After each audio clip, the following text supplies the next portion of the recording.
Hello everyone, welcome to our now commerce classes. Now commerce classes में आप सभी का स्वागत है। मैं मिथिलेश यादव आपको जो हमारा इनकम टैक्स का जो सेशन हमारा कंटिन्यू जो चल रहा है, डेली हम क्लास अपलोड करते हैं, उस सेशन को आगे कंटिन्यू करते हुए आज हम इनकम टैक्स का एक न्यू टॉपिक आपको डिस्कस करने जा रहे हैं। तो उसका जो हमारा जो न्यू टॉपिक है उसका क्या नाम है फ्रेंड्स, वो है हमारा जो न्यू टॉपिक का नाम है वो है एग्रीकल्चर इनकम, यानी कृषि योग्य जो आय। फ्रेंड्स, इसमें हम आपको ये बताने जा रहे हैं कि हमारे जो एग्रीकल्चर इनकम है उसमें हम कौन कौन सी इनकम को हम इसमें इंक्लूड करने वाले हैं, यानी किस किस से सोर्स से यदि हमें इनकम जनरेट होती है तो उसको हम क्या करेंगे, एग्रीकल्चर इनकम में हम उसको इंक्लूड करेंगे फ्रेंड, ठीक है ना। और ये है कि जो एग्रीकल्चर जो हमारे इनकम है ये किस किस के ऊपर क्या है जो अप्लीकेबल होने वाला है, ठीक है। और थर्ड हम इसमें क्या बताएंगे, जो एग्रीकल्चर जो हमारा जो इनकम है इसकी जो कितनी जो बेसिक लिमिट है उससे अगर मोर देन अगर हमें क्या होती है इनकम जनरेट होती है तो उस केस में हम इसमें टैक्स पेमेंट करने का जो टैक्स रेट, वो टैक्स कितनी जो बेसिक जो हमारी जो इनकम की जो लिमिट दे रखी है हमको इनकम टैक्स डिपार्टमेंट ने, यदि इनकम टैक्स जो डिपार्टमेंट्स की लिमिट से यदि मोर देन यदि हमें एग्रीकल्चर इनकम से कोई भी इनकम जनरेट होती है तो उस केस में हम उसका कितने से अबव होने पर इनकम हम क्या करेंगे, इनकम टैक्स को लिए हम इनकम टैक्स का पेमेंट करेंगे, ठीक है ना। डिपार्टमेंट को हम कितना इनकम टैक्स एग्रीकल्चर पर जो इनकम होने वाली है उस पर हम पेमेंट करेंगे। ओके, तो इसके लिए हम आपको पढ़ा रहे हैं। चलो स्टडी हम अपनी कंटिन्यू करते हैं। इसमें है meaning of the agriculture income, यानी कृषि योग्य आय से आस्य। एग्रीकल्चर इनकम से मीनिंग क्या आस्य है हमारा, किस से होने वाली इनकम, जनरेट होने वाली इनकम को हम एग्रीकल्चर इनकम के अंदर हम इंक्लूड करेंगे। ओके फ्रेंड्स, तो ये हमारा जो टॉपिक है एग्रीकल्चर इनकम, ये बहुत छोटा सा टॉपिक है, लेकिन ये हमारे एग्जाम पॉइंट ऑफ व्यू से ये बहुत ही इम्पोर्टेंट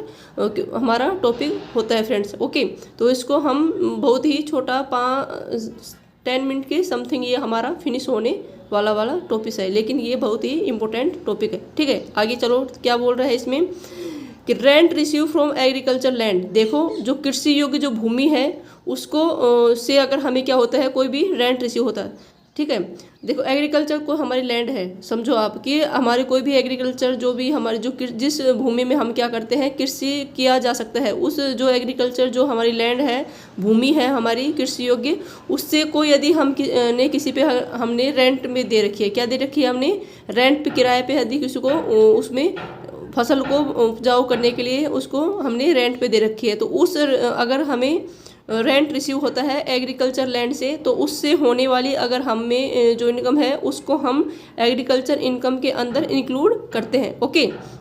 देखो सेकंड है सेल ऑफ एग्रीकल्चर प्रोडक्ट। जब हम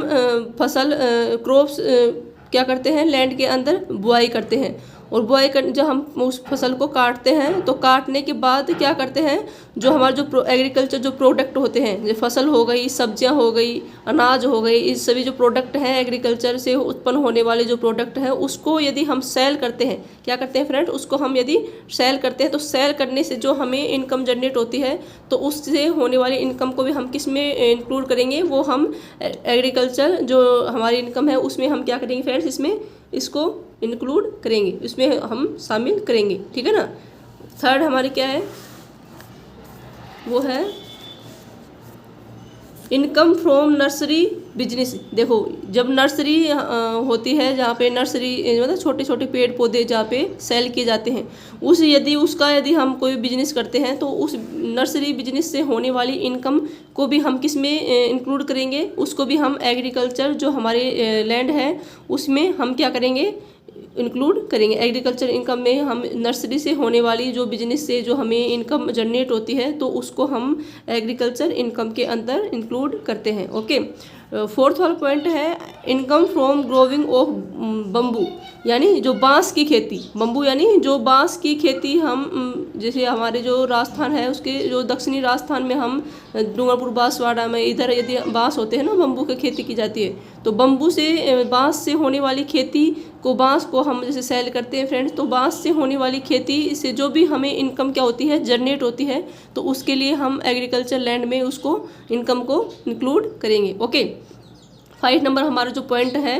वो है income from sale of seeds. देखो, जब हम बीज बनाते हैं, फसल उगा के जब हम उससे क्या करते हैं, सीड्स अगर क्या करते हैं, बीज बनाते हैं, तो बीज का जब हम सेल करते हैं तो उससे होने वाली जो इनकम है उसको भी हम एग्रीकल्चर इनकम के अंदर हम क्या करेंगे फ्रेंड्स, उसको इंक्लूड करेंगे। इसमें एग्रीकल्चर इनकम में हम मेंशन करेंगे उसको, ठीक है ना।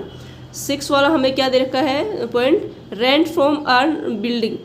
Farm building. जैसे खेत में कोई हमारा खेत है, उसके अंदर हमने कोई भी बिल्डिंग यानी कोई भी हमने मकान का हमने उसमें कोई बना रखा है, तो जो मकान है जो हमारी खेती के लिए क्या हो रहा है, ये उपयोग हो रहा है। जैसे हमने कोई फसल काटी उसके अंदर डाल दी, ठीक है, तो हमारे जो हमें जो फार्म जो हाउस होते हैं, फार्म हाउस यानी जो खेती करने के जो काम आते हैं, जो वाली बिल्डिंग या जो भवन हमने जो बिल्डिंग बनाई है, खेत के अंदर कोई भी मकान बनाया है, उसका यूज यदि खेती के पर्पज से अगर हमारा होता है, तो उसको यदि हमने किसी हमारी बिल्डिंग बना के खेत को हमने क्या दे दिया, रेंट पे दे दिया, तो उससे वो हमारा जो बिल्डिंग है वो भी रेंट पे जाएगी। तो उसको उससे अगर रेंट हमारा क्या होगा, अर्न होगा, यानी खेत में जो भवन बनाने से जो हमें रेंट रिसीव होता है, तो उससे यदि कोई हमारी रेंट रिसीव होती है तो हमारी इनकम भी जनरेट होगी। तो जनरेट होगी इनकम, तो उसको किसके अंदर इंक्लूड करेंगे, उसको एग्रीकल्चर इनकम के अंदर हम क्या करेंगे, शामिल करेंगे। ओके, 6 ये पॉइंट है। देखो, किससे, यानी एग्रीकल्चर लैंड से यदि कोई रेंट रिसीव होता है तो हम एग्रीकल्चर इनकम में इंक्लूड करेंगे। सेकंड क्या है, यदि एग्रीकल्चर लैंड के ऊपर यदि हमने कोई बिल्डिंग बना रखी है, तो बिल्डिंग से यदि हमें कोई किराया प्राप्त होगा तो उसको भी हम एग्रीकल्चर लैंड के अंदर क्या करेंगे, इंक्लूड करेंगे, ठीक है ना फ्रेंड्स। थर्ड हमने क्या बताई है, वो बताई है कि यदि जो हमारी जो एग्रीकल्चर जो कृषि में क्या कर रहे हैं, हमने जो बीजों का निर्माण किया है, बीज के सेल करने से जो हमें इनकम जनरेट होगी उसको भी हम एग्रीकल्चर लैंड के अंदर शामिल करेंगे। ओके, जो 4th हमने बताया है वो बताया है कि जो कृषि जो हमारी फसल है, जो प्रोडक्ट हमें जो एग्रीकल्चर जो कृषि जो प्रोडक्ट है, तो उसको अगर हम सेल करते हैं उसके लिए भी हमें जो इनकम जनरेट होगी उसको भी हम किस में मेंशन करेंगे, इंक्लूड वो करेंगे एग्रीकल्चर इनकम में, ठीक है। 5 नंबर हमने बताया है कि जैसे बम्बू की खेती की जाती है, बांस की खेती से जो हमें इनकम जनरेट होगी उसको भी हम एग्रीकल्चर में शामिल करेंगे। 6 हमने बताया है जो नर्सरी जो बिजनेस करते हैं लोग, तो उससे जो इनकम जनरेट होगी तो उसको एग्रीकल्चर इनकम में क्या करेंगे, इंक्लूड करेंगे। ओके, ये है, चलो ठीक है। आगे बता रखा है पार्शियल इंटीग्रेशन, यानी दिस इज द अप्लीकेबल। ये जो एग्रीकल्चर जो लैंड वाला जो कॉन्सेप्ट है, ये किस पे अप्लीकेबल होगा, टू इंडिविजुअल पे, HUF पे, मतलब यानी हिंदू अनडिवाइडेड फैमिली के ऊपर, एसोसिएशन ऑफ पर्सन यानी व्यक्तियों के समूह पे, ठीक है ना, जो एक से ज़्यादा व्यक्तियों के समूह, association of person, body of individual यानी व्यक्ति के समूह पे, ठीक है, एंड आर्टिफिशियल जुडिशियल पर्सन, जो आर्टिफिशियल जो जुडिशियल पर्सन है उन सभी के ऊपर ये जो एग्रीकल्चर इनकम वाला जो कॉन्सेप्ट है ये क्या होता है, अप्लीकेबल होता है फ्रेंड्स। ओके, अब आगे हम आपको क्या बताएंगे, आगे हम आपको जो एग्रीकल्चर इनकम पे कितनी जो कंडीशन हमें दे रखी है कि इससे अब वो यदि हमें एग्रीकल्चर इनकम होती है तो उस पर हम टैक्स पेमेंट करेंगे, लेकिन एक कुछ फिक्स जो लिमिट दे रखी है उसके यदि अंडर में यदि हमें क्या है एग्रीकल्चर इनकम अगर हम अर्न करते हैं तो उस पर हम कोई भी टैक्स नहीं देंगे, उसमें हमें एग्जेम्पशन दे रखी है फ्रेंड। तो कितनी दे रखी है, कंडीशन बता रखी है, agriculture income and non agriculture income, जैसे कृषि योग्य भूमि से जो कृषि योग्य जो इनकम है वो, या फिर गैर कृषि जो इनकम आय है उसको हमने क्या कंडीशन बता रखी है, यदि एग्रीकल्चर लैंड इनकम, एग्रीकल्चर जो इनकम है जो कृषि योग्य जो हमारी आय है ग्रेटर देन 5,000 पर एनम, यानी 5,000 यदि पर एनम यानी वार्षिक, एक साल में यदि 5,000 तक यदि हमें क्या होती है इनकम होती है एग्रीकल्चर से, तो उसके लिए हमें कोई भी क्या नहीं करना पड़ता है, हमें कोई भी टैक्स का पेमेंट नहीं करना पड़ता है। उसमें हमें क्या दी गई है, 5,000 तक हमें एग्जेम्पशन दी गई है। लेकिन यदि 5,000 से अधिक, कितना ये बोल रहा है agriculture income greater than 5,000 per annum, यदि 5,000 से यदि अधिक यदि हमें इनकम जनरेट होती है एग्रीकल्चर से, तो एग्रीकल्चर लैंड से, तो उससे होने वाली इनकम को हम क्या करेंगे, टैक्सेबल होगा, ठीक है ना, क्या होगा, 5,000 पर एनम, यानी वार्षिक 5,000 तक यदि कोई भी इनकम एग्रीकल्चर से हमें मिलती है तो उसके लिए हमें कोई भी टैक्स का पेमेंट नहीं करता है। गवर्नमेंट ने हमें क्या दे रखा है, एग्रीकल्चर लैंड जो इनकम है उसके लिए 5,000 तक हमें एग्जेम्पशन दे गई है। लेकिन यदि 5,000 से मोर देन यदि हमारी इनकम एग्रीकल्चर इनकम होती है तो उसके लिए हमें जो टैक्स का पेमेंट करना पड़ेगा, ठीक है ना। 5,000 पर एनम याद रखना है, इसमें पर मंथ नहीं है, पर एनम यानी वार्षिक। ओके। सेकंड हमने बताया है नॉन एग्रीकल्चर इनकम, यदि हमारी गैर जो कृषि जो आय है वो यदि बेसिक एग्जेम्पशन, जो बेसिक जो एग्जेम्पशन है जैसे हमने आपको बताई थी जो 2.5 लाख वाली, 3 लाख और 50,000 वाली, मतलब 5 लाख वाली जो बेसिक एग्जेम्पशन है, उससे यदि मोर देन यदि हमें क्या है इनकम होती है नॉन गैर कृषि आय में, तो उसके लिए हम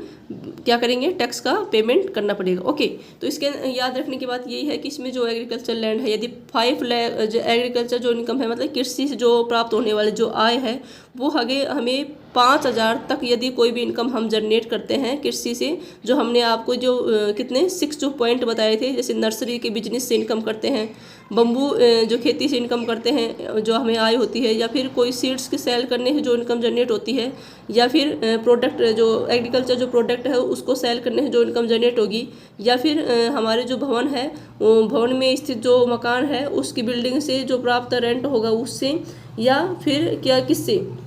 जो एग्रीकल्चर लैंड के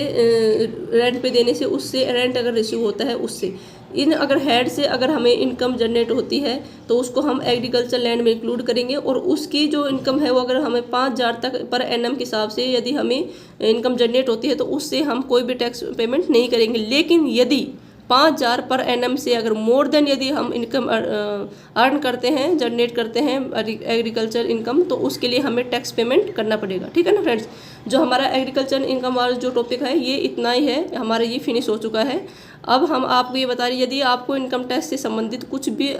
यदि आपको कोई भी क्लास को ज्वाइन करना है तो आप हमारे डिस्क्रिप्शन में जाके हमारे क्लास को ज्वाइन कर सकते हैं, जिसमें हमने आपको बहुत ही एक्सप्लेनेशन के साथ बहुत ही अच्छे ढंग से और प्रीवियस ईयर आए हुए जो पिछले सालों में ऑल जो कॉम्पिटिशन एग्जाम है कॉमर्स के जिसमें इंक्लूड है इनकम टैक्स, तो उसमें आए हुए क्वेश्चन को हम इसमें इंक्लूड करते हुए, और जो न्यू आगे आने वाले हैं जो मोस्ट इम्पोर्टेंट बनने वाले हैं टॉपिक में से जो भी क्वेश्चन, उसको हमने विद क्वेश्चन एक्सप्लेनेशन के साथ हमने इसमें आपको प्रोवाइड कराए हैं फ्रेंड, ठीक है ना। यदि आपको हमारी जो क्लास अगर आपको अच्छी लगे तो आप हमारी क्लास को लाइक, शेयर एंड सब्सक्राइब करें, और जो बेल आइकन के और नोटिफिकेशन को आप क्लिक करें, ताकि जब भी मैं इनकम टैक्स से या फिर जो कॉमर्स की अदर जो जितनी भी हमारे कॉमर्स के कंपटीशन एग्जाम होते हैं उसकी क्लास में डेली अपने जो चैनल है नव कॉमर्स क्लासेस, इस पे मैं अपलोड करती रहूँगी। ओके फ्रेंड्स, तो आपको यदि इसकी रिक्वायर है तो आप हमारी चैनल को सब्सक्राइब करें, ठीक है। ओके, इतना प्यार और सपोर्ट देने के लिए थैंक यू।